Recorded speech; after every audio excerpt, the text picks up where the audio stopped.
ଜଗତକୁ ଏଡ଼େ ପ୍ରେମ ଈଶ୍ୱର କରିଲେ, ସେ ଆପଣା ଦ୍ୱିତୀୟ ପୁତ୍ରଙ୍କୁ ଦେଲେ।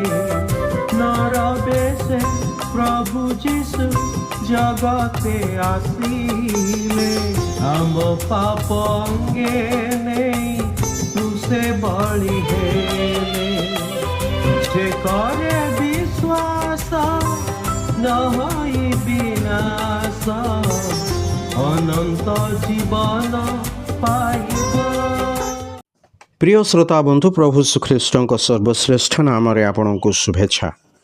ଜହନ ଲିଖିତ ସୁସମାଚାର 17 ଅଧ୍ୟାୟରେ ପ୍ରଭୁ ଶ୍ରୀଖ୍ରୀଷ୍ଟ ଏହି ଜଗତରେ ଆପଣାର ସେବା କାର୍ଯ୍ୟ ସମାପ୍ତ କରିବା ପରେ ଏବଂ ସମସ୍ତଙ୍କ ନିମନ୍ତେ ମୃତ୍ୟୁ ଗ୍ରହଣ କରିବା ପୂର୍ବରୁ ପିତା ଈଶ୍ୱରଙ୍କ ସହିତ ଅନ୍ତରଙ୍ଗ ଭାବେ ପ୍ରାର୍ଥନାରେ ବାର୍ତ୍ତାଳାପ କରିବା ସମୟରେ ସେ ଦ୍ୱିତୀୟ ପଦରେ ଏହିପରି କହନ୍ତି, ଯେ ପ୍ରକାର ତୁମ୍ଭେ ତାହାଙ୍କୁ ଯେଉଁ ଯେଉଁ ଲୋକମାନଙ୍କୁ ଦେଇଅଛ ସେମାନଙ୍କୁ ଅନନ୍ତ ଜୀବନ ଦେବା ନିମନ୍ତେ ତାହାଙ୍କୁ ସମସ୍ତ ମର୍ତ୍ତ୍ୟ ଉପରେ ଅଧିକାର ଦେଲ।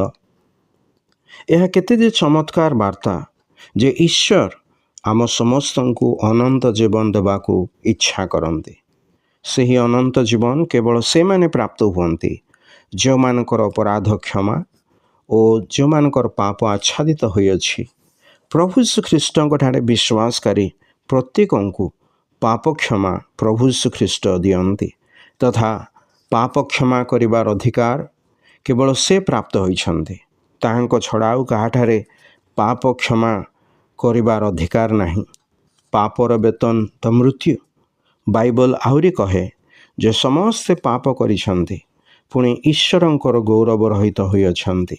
ମୋର ଓ ଆପଣଙ୍କର ପାପ ଆମକୁ ଈଶ୍ୱରଙ୍କ ମହିମାରୁ ଦୂରକୁ ନେଇଯାଏ, ମାତ୍ର ପ୍ରଭୁ ଶ୍ରୀଖ୍ରୀଷ୍ଟ ଆମକୁ ସେହି ପାପର ଦଣ୍ଡରୁ ଉଦ୍ଧାର କରି ପାପ କ୍ଷମା ଦେଇ ପିତାଙ୍କ ନିକଟକୁ ନେଇପାରନ୍ତି। ତେବେ ଯିଏ ଆମକୁ ପାପ କ୍ଷମା କରି ଅନନ୍ତ ଜୀବନ ଦାନ କରି ଈଶ୍ୱରଙ୍କର ସମ୍ମୁଖରେ ଅନନ୍ତ କାଳ ସ୍ଥାପନ କରିପାରନ୍ତି, ସେହି ପ୍ରଭୁ ଶ୍ରୀଖ୍ରୀଷ୍ଟଙ୍କୁ ବ୍ୟକ୍ତିଗତ ଭାବେ ଜ୍ଞାତ ହେବା ନିମନ୍ତେ ଈଶ୍ୱର ଆପଣଙ୍କୁ ମଧ୍ୟ ସାହାଯ୍ୟ କରନ୍ତୁ। ଧନ୍ୟବାଦ।